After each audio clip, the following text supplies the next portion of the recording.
I know now that that was my first contact with Abraham, but we didn't know that. We meditated every day for about 9 months. And I don't think we missed a day. I think we meditated every day for 15 or 20 minutes. And right before Thanksgiving of 1985, while we were meditating, my head began to move around very gently. It was a nice sensation because I was already in that sort of state of numbness, and so the movement enhanced that. It was almost a feeling of flying. And I didn't think anything of it, except I knew I wasn't doing it, but it was so pleasant, I don't think I gave it much thought. And so my head moved like that for 2 or 3 days while we meditated. And on about the 3rd day or the 4th day, I realized my head wasn't just moving around. I was spelling letters with my nose, like my nose was writing on a chalkboard. And I said, Jerry, I'm spelling the alphabet with my nose. And when I said this wonderful and intense waves of goosebumps and thrill bumps just moved all through my body. I have not experienced anything since, and certainly nothing like that before. It was wonderful. And then they spelled, I am Abraham. I am your spiritual guide. I love you.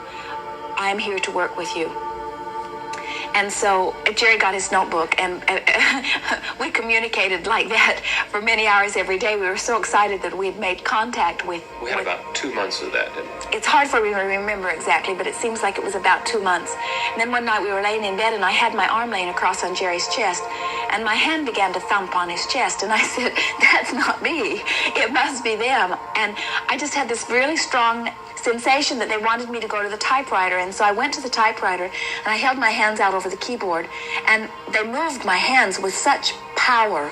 Jerry was standing there ready to grab my hands because we didn't really understand what this was, and we weren't sure how precise they were. He didn't want them to hurt my hands because there was so much power behind it, but they were very careful. They touched every key many times, and then they spelled the alphabet, and then they wrote, I want to type, I want to type, I want to type, with no capitalization and no spaces between the words. About a page of that, and then they began typing a message, and they asked that I go to the typewriter every day for a few minutes, 15 minutes. And so that's the way we communicated for the next 2 months. And then one day we were rounding a corner on the freeway, and it is not banked very well, and we were in our little Cadillac Seville, and there were 2 18-wheelers with trailers, one on either side of us, and both of them were crossing the line coming into our lane, and I had this powerful sensation that we were about to be squished, and with that intensity of that emotion, they began to speak. It was not so different from yawning.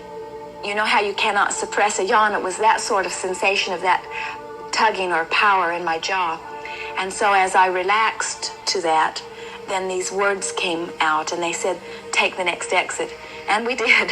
We sat under that underpass and talked for many hours that day. It was exciting.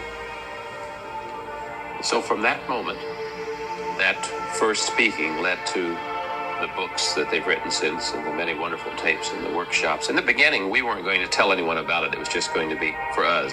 We had just a handful of close friends that we let come and hear Abraham. And it was about a year before we opened up to the public, as we're doing now.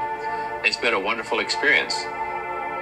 I'm never able to find the words to express the exhilaration that I feel for this work with Abraham. I seem to have always known what I most want, and much of it I've already found the ways to achieve before meeting Abraham.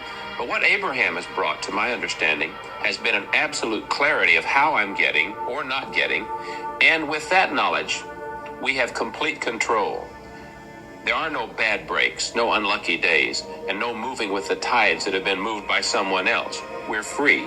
We're the absolute creators of our experience, and we're loving it.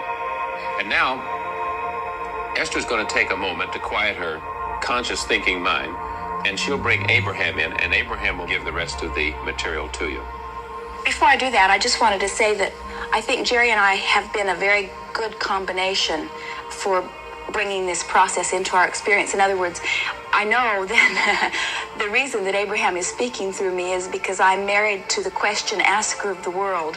I know that it is out of Jerry's powerful wanting to evolve and to grow and to teach and to know more than he knows now.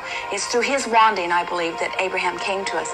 And somehow through my allowing, I don't think that Jerry would have allowed himself to receive just out of the blue in the way that I did. And I've never wanted to know like Jerry wants to know. So I think the combination of his wanting and my allowing is what has made all of this possible.